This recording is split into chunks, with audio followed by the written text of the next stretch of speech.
ناظرین، شب برات ایک مقدس رات ہے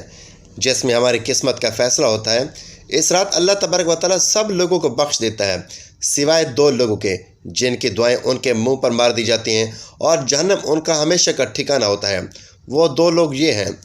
بسم اللہ الرحمن الرحیم۔ السلام علیکم ورحمۃ اللہ وبرکاتہ۔ محترم ناظرین، جیسا کہ آپ جانتے ہیں کہ یہ شعبان کا مہینہ ہے اور یہ اسلامی سال کا 8واں مہینہ ہے، اور اس مہینے کی 14 تاریخ اور 15ویں رات ایک ایسی رات ہے کہ جسے شب برات کہا جاتا ہے۔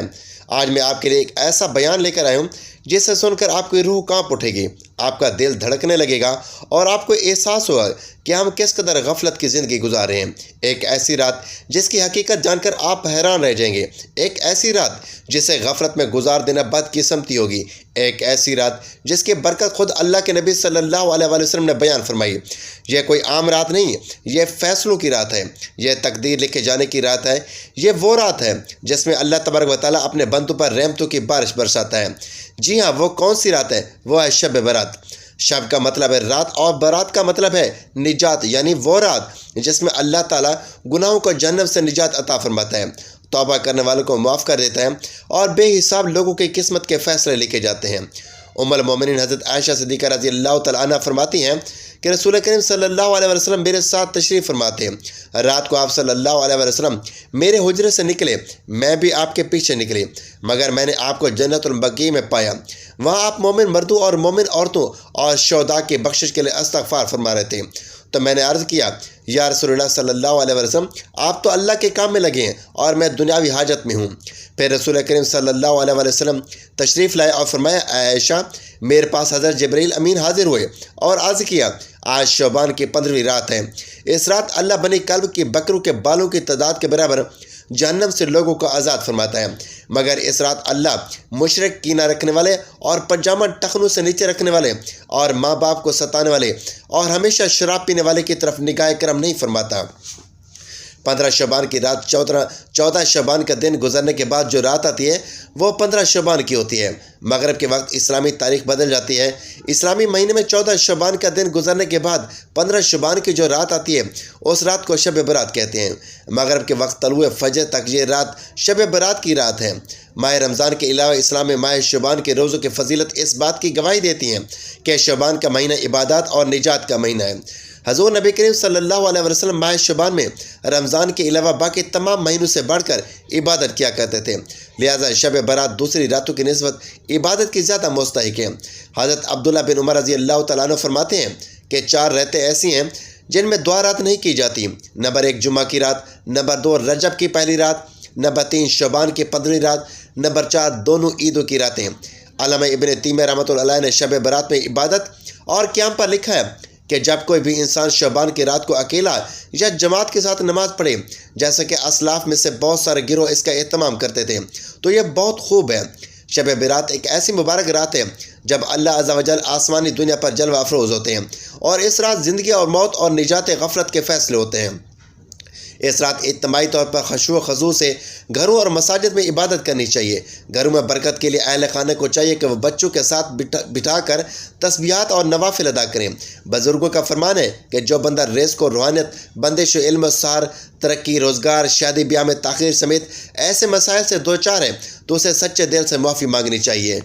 اس رات اللہ کریم اس پر اپنی رحمت کا خاص نزول فرمائیں گے، دل کی مرادیں پوری ہوگی۔ شعبان کی 15ویں رات شب برات کہلاتی ہے، یعنی وہ رات جس میں مخلوق کو گناہوں سے بری کر دیا جاتا ہے۔ تقریباً 10 صحابہ کرام رضوان اللہ علیہ اجمعین سے اس رات کے متعلق احادیث منقول ہیں۔ حضرت عائشہ صدیقہ رضی اللہ تعالیٰ عنہ فرماتی ہیں کہ شعبان کی 15ویں شب کو میں نے نبی کریم صلی اللہ علیہ وآلہ وسلم کو اپنی آرام گاہ پر موجود نہ پایا تو تلاش میں نکلی، دیکھا آپ جنت البقیع قبرستان میں ہیں۔ پھر مجھ سے فرمایا کہ آج شعبان کی 15ویں رات ہے، اس رات میں اللہ تعالیٰ آسمانی دنیا پر نزول فرماتا ہے اور قبیلہ بنو کلب کے بکروں کے بالوں کی تعداد سے بھی زیادہ گناہ گاروں کی بخشش فرماتا ہے۔ دوسری حدیث میں ہے، اس رات میں اس سال پیدا ہونے والے ہر بچے کا نام لکھ دیا جاتا ہے۔ اس رات میں اس سال مرنے والے ہر آدمی کا نام لکھ دیا جاتا ہے۔ اس رات میں تمہارے اعمال اٹھائے جاتے ہیں اور تمہارا رزق اتارا جاتا ہے۔ اسی طرح ایک روایت میں ہے کہ اس رات میں تمام مخلوق کی مغفرت کر دی جاتی ہے سوائے 7 اشخاص کے، کہ وہ یہ ہیں: مشرک، والدین کا نافرمان، کینہ، بغض رکھنے والا، شرابی، قاتل، شلوار ٹخنوں سے نیچے لٹکانے والا اور چغل خور، ان 7 افراد کی اس عظیم رات میں بھی بخشش نہیں ہوتی۔ افضل یہ ہے کہ اس رات میں عبادت کیا کرو اور دن میں روزہ رکھا کرو۔ اس رات میں اللہ تعالیٰ اپنے بندوں کی طرف متوجہ ہوتے ہیں اور اعلان ہوتا ہے کہ کون ہے جو گناہوں کی بخشش اور رزق میں وسعت طلب کرے، کون ہے مصیبت زدہ جو مصیبت سے چھٹکارا حاصل چاہے، کون مصیبت زدہ ہے جو مصیبت سے چھٹکارا حاصل کرنا چاہتا ہے۔ ان حدیث مبارکہ میں اور صحابہ کرام رضوان اللہ علیہ اجمعین اور بزرگان دین کے عمل سے یہ ثابت ہوتا ہے کہ اس رات میں 3 کام کرنے چاہیے۔ قبرستان جا کر مردوں کے لیے ایصال ثواب اور مغفرت کی دعا کی جائے، لیکن یاد رہے کہ نبی کریم صلی اللہ علیہ وسلم سے ساری حیات مبارکہ میں صرف 1 مرتبہ شب برات میں جنت البقیع جانا ثابت ہے۔ اس لیے اگر کوئی شخص زندگی میں 1 مرتبہ بھی اتباع و سنت کی نیت سے چلا جائے تو اجر و ثواب کا باعث ہے، لیکن پھول، بتیاں، چادر چڑھاوے اور چراغاں کا اہتمام کرنا، ہر سال جانے کو لازم سمجھنا، اس کو شب برات کے ارکان میں داخل کرنا، یہ ٹھیک نہیں ہے۔ جو چیزیں نبی کریم صلی اللہ علیہ وسلم سے جس درجے میں ثابت ہے اس کو اسی درجے میں رکھنا چاہیے، اسی کا نام اتباع اور دین ہے۔ اس رات میں نوافل، تلاوت قرآن پاک، ذکر و اذکار کا اہتمام ضرور کرنا چاہیے۔ اس بارے میں یہ واضح ہے کہ نفل ایک ایسی عبادت ہے جس میں تنہائی مطلوب ہے، یہ خلوت کی عبادت ہے، اس کے ذریعے انسان اللہ کا قرب حاصل کرتا ہے، لہذا نوافل وغیرہ تنہائی میں اپنے گھر میں ادا کر کے اس موقع کو غنیمت جانیں۔ نوافل کی جماعت اور مخصوص طریقہ اپنانا درست نہیں ہے۔ یہ فضیلت والی رات میلے اجتماع منعقد کرنے کی رات نہیں ہے، بلکہ گوشہ تنہائی میں بیٹھ کر اللہ سے تعلق استوار کرنے کی قیمتی لمحات ہیں، ان کو ضائع ہونے سے بچائیے۔ ان 3 دنوں میں روزہ رکھنا بھی مستحب ہے۔ ایک تو اس بارے میں حضرت علی رضی اللہ تعالیٰ عنہ کی روایت ہے، اور دوسرا یہ کہ نبی کریم صلی اللہ علیہ وسلم ہر 13، 14، 15 تاریخ روزوں کا اہتمام فرماتے ہیں، لہٰذا اس نیت سے روزہ رکھا جائے تو موجب اجر و ثواب ہوگا۔ باقی اس رات میں پٹاخے بجانا، آتش بازی کرنا اور حلوے کی رسم کا اہتمام کرنا، یہ سب خرافات اور اسراف میں شامل ہے۔ شیطان ان فضولیات میں انسان کو مشغول کر کے اللہ کی مغفرت اور عبادت سے محروم کر دینا چاہتا ہے، اور یہی شیطان کا اصل مقصد ہے، اور سلف صالحین نے اس رات کی فضیلت سے فائدہ اٹھایا۔ اللہ پاک کا قرب حاصل کرنے کے لیے فرض نمازوں کے ساتھ ساتھ نوافل پڑھیں۔ جو شخص فجر کی نماز ادا کر کے اللہ پاک کا ذکر کرتا ہے یہاں تک کہ آفتاب بلند ہو جائے، پھر 2 رکعتیں پڑھے تو اس کو پورے حج اور عمرے کا ثواب ملے گا۔ حدیث مبارکہ کا مفہوم ہے، حضرت ابو ہریرہ سے مروی ہے، حضور پاک صلی اللہ علیہ وسلم فرماتے ہیں، اللہ پاک نے فرمایا جو میرے کسی ولی سے دشمنی کرے اس سے میں نے لڑائی کا اعلان کر دیا، اور میرا بندہ جن چیزوں کے ذریعے میرا قرب چاہتا ہے ان میں مجھے سب سے زیادہ فرائض محبوب ہیں، اور نوافل کے ذریعے ثواب حاصل کرتا رہتا ہے، یہاں تک کہ میں اسے اپنا محبوب بنا لیتا ہوں۔ اگر وہ مجھ سے سوال کرے تو میں اسے ضرور ادا کروں گا، اور پناہ مانگے تو میں اسے پناہ دوں گا۔ حدیث مبارکہ کا مفہوم ہے، آقا صلی اللہ علیہ وسلم نے فرمایا، جو شخص وضو کرے اور اچھا وضو کرے اور ظاہر اور باطن کے ساتھ متوجہ ہو کر 2 رکعت پڑھے اس کے لیے جنت واجب ہو جاتی ہے۔ گناہ اور فضولیات سے بچنے کے لیے فرض نماز کی پابندی کے ساتھ ساتھ نوافل کی کثرت کیجیے۔ ایک تو آپ کا وقت اللہ پاک کی عبادت میں گزرے گا اور گناہوں سے بچے رہیں گے، دوسرا اللہ پاک کا قرب حاصل ہوگا اور اسی کے سبب بیڑا پار ہوگا۔ دوستو، شب برات میں مقصد اللہ کی رضا حاصل کرنا ہے اور اپنے اعمال کو بہتر بنانا ہے۔ پیارے دوستو، شب برات ایک ایسی رات ہے جس رات کے اندر انسانی زندگی کے بارے میں بہت اہم فیصلے کیے جاتے ہیں۔ کون مرے گا، کون جیے گا، اور کون اس دنیا میں ایک نئی زندگی کی شروعات کرے گا، کون اس دنیا کو چھوڑ کر الوداع کہے گا، کون غریب ہوگا اور کون امیر ہوگا، اور کن لوگوں کے نام مردہ لوگوں کی لسٹ میں شامل ہوں گے۔ پیارے دوستو، آج کے اس منفرد ویڈیو میں ہم آپ کو بتائیں گے کہ شب برات کی حقیقت کیا ہے، اس رات میں نامہ اعمال کیوں تبدیل ہوتے ہیں، اور اس رات میں انسانوں کے بارے میں کون کون سے اہم فیصلے کیے جاتے ہیں، اور اگر خدا نخواستہ ہمارا نام بھی مردہ لوگوں کی لسٹ میں لکھا جا چکا ہو تو ہمیں کیا کرنا چاہیے۔ اس رات کتنے لوگوں کی مغفرت کی جاتی ہے، اور اس رات کون کون سے وہ بدبخت لوگ ہیں جن کی مغفرت نہیں کی جاتی، اور حضور صلی اللہ علیہ وسلم نے اس رات کو کون کون سے عمل کرنے کا ارشاد فرمایا، اور باتقاضا مسلمان ہم کو شب برات کس طرح گزارنی چاہیے۔ پیارے دوستو، ان تمام تر سوالوں کے جوابات قرآن و حدیث کی روشنی میں آج کے اس ویڈیو میں ہم آپ کو بتائیں گے۔ پیارے دوستو، شعبان المعظم کی 15ویں رات کو شب برات کہا جاتا ہے۔ شب رات کو کہتے ہیں، اور برات کے معنی بری ہونا، کیونکہ اس رات کو مسلمان توبہ کر کے اللہ تبارک و تعالیٰ کی بارگاہ میں اپنے گناہوں کی معافی طلب کرتے ہیں، اور اللہ تبارک و تعالیٰ کی بارگاہ میں اپنے گناہوں کو چھوڑنے کا عہد کرتے ہیں تو اللہ تبارک و تعالیٰ اپنی رحمت کے صدقے بے شمار مسلمانوں کو جہنم سے نجات عطا فرماتا ہے۔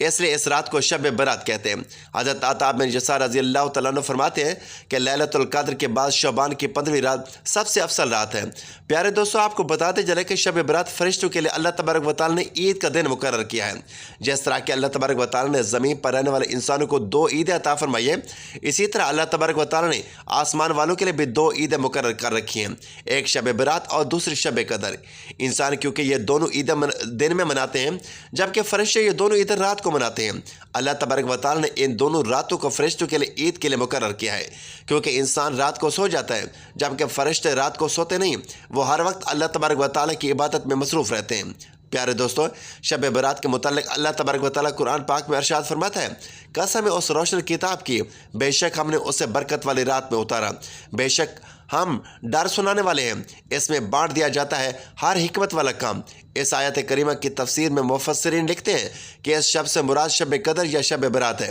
اور حضرت اکرمہ رضی اللہ تعالیٰ عنہ اور دیگر مفسرین بیان کرتے ہیں کہ اس رات سے مراد شب برات ہے۔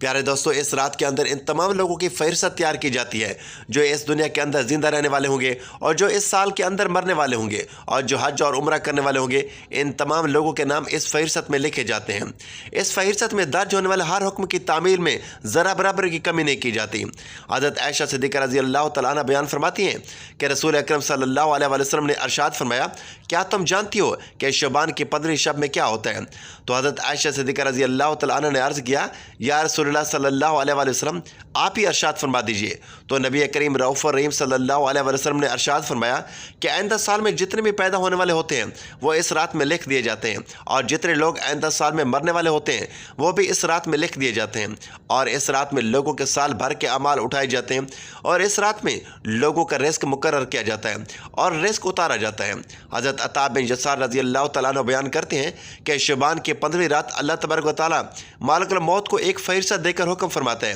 کہ جن جن لوگوں کے نام اس فہرست میں لکھے ہیں ان کی روح کو آئندہ سال مقررہ وقتوں پر قبض کرنا۔ پیارے دوستوں، اس رات میں لوگوں کی زندگی اور موت کا فیصلہ ہو چکا ہوتا ہے، جبکہ لوگوں کے حالات یہ ہوتے ہیں کہ وہ اپنی دنیا میں مگن ہوتے ہیں، کوئی اپنا بینک بیلنس بڑھانے کے چکر میں ہوتا ہے، تو کوئی اپنی کوٹھی بنگلہ بنانے کے چکر میں ہوتا ہے، تو کوئی اپنی شادیوں کی تیاری میں لگا ہوتا ہے، جبکہ وہ یہ نہیں جانتا کہ اس کا نام مردہ لوگوں کے لسٹ میں لکھا جا چکا ہے۔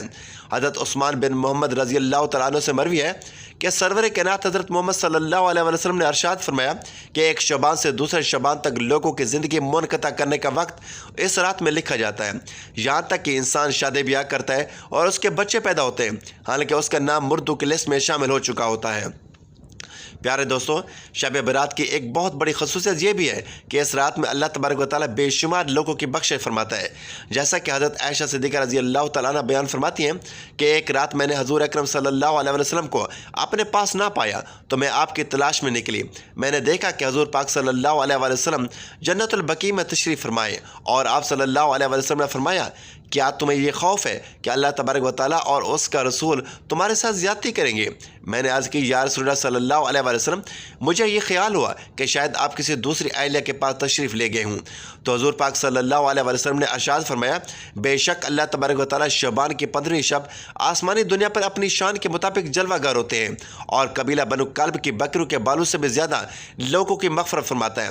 حضرت ابو بکر صدیق رضی اللہ تعالیٰ عنہ روایت کرتے ہیں کہ حضور اکرم صلی اللہ علیہ وسلم نے ارشاد فرمایا کہ شعبان کی 15ویں شب میں اللہ تبارک و تعالیٰ آسمانی دنیا پر اپنی شان کے مطابق جلوہ گر ہوتا ہے، اور اس شب میں ہر کسی کی مغفرت فرما دیتا ہے،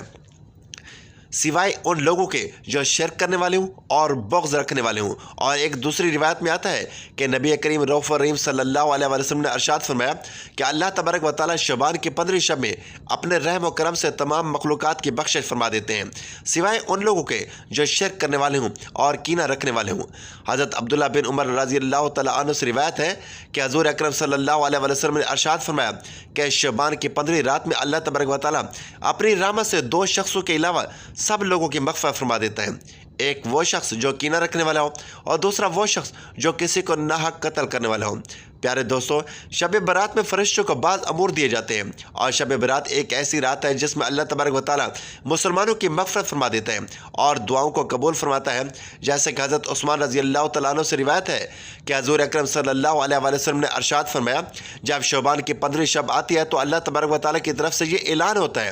کہ ہے کوئی مغفرت طلب کرنے والا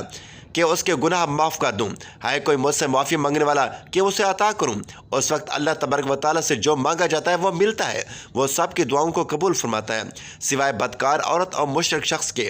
حضرت علی رضی اللہ تعالیٰ عنہ سے روایت ہے کہ سرکار دو عالم حضرت محمد صلی اللہ علیہ وسلم نے ارشاد فرمایا، جب شعبان کی 15ویں رات آتی ہے تو رات کو قیام کرو اور دن کو روزہ رکھو، کیونکہ غروب آفتاب کے وقت سے ہی اللہ تبارک و تعالیٰ کی رات رحمت آسمانی دنیا سے نازل ہوتی ہے، اور اللہ تبارک و تعالیٰ ارشاد فرماتا ہے کوئی مغفرت طلب کرنے والا کہ میں اسے بخش دوں، ہے کوئی رزق مانگنے والا کہ میں اسے رزق دوں، ہے کوئی مصیبت زدہ کہ میں اسے مصیبت سے نجات دلاؤں۔ یہ اعلان طلوع فجر تک اللہ تبارک و تعالیٰ کی طرف سے ہوتا رہتا ہے۔ پیارے دوستو، حضور اکرم صلی اللہ علیہ وسلم نے ارشاد فرمایا کہ شعبان میرا مہینہ ہے اور رمضان المبارک اللہ تبارک و تعالیٰ کا مہینہ ہے۔ روایات میں آتا ہے کہ حضور اکرم صلی اللہ علیہ وسلم ماہ رمضان کے علاوہ شعبان المکرم میں سب سے زیادہ روزہ رکھا کرتے تھے اور اللہ تبارک و تعالیٰ کی عبادت کے لیے کمر بستہ ہو جاتے، اور حضور صلی اللہ علیہ وسلم شعبان المبارک میں بہت زیادہ اللہ تبارک و تعالیٰ کی عبادت کیا کرتے اور صحابہ کرام کو اس کی تلقین کیا کرتے۔ لیکن افسوس کہ آج کے دور میں لوگ اس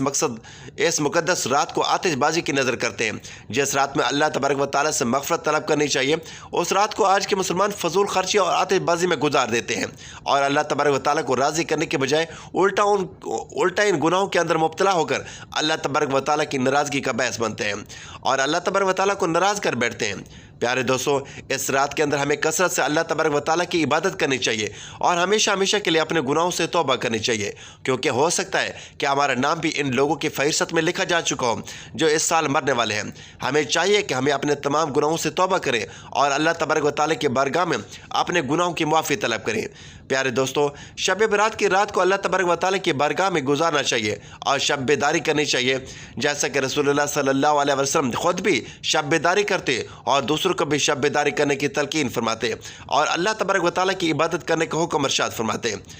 ناظرین، اللہ تبارک و تعالیٰ سے دعا ہے کہ اللہ تعالیٰ ہمیں حضور نبی کریم صلی اللہ علیہ وسلم کے بتائے ہوئے طریقے پر چلنے کی توفیق عطا فرمائے اور ہمارا خاتمہ ایمان پر فرمائے۔ آمین یا رب العالمین۔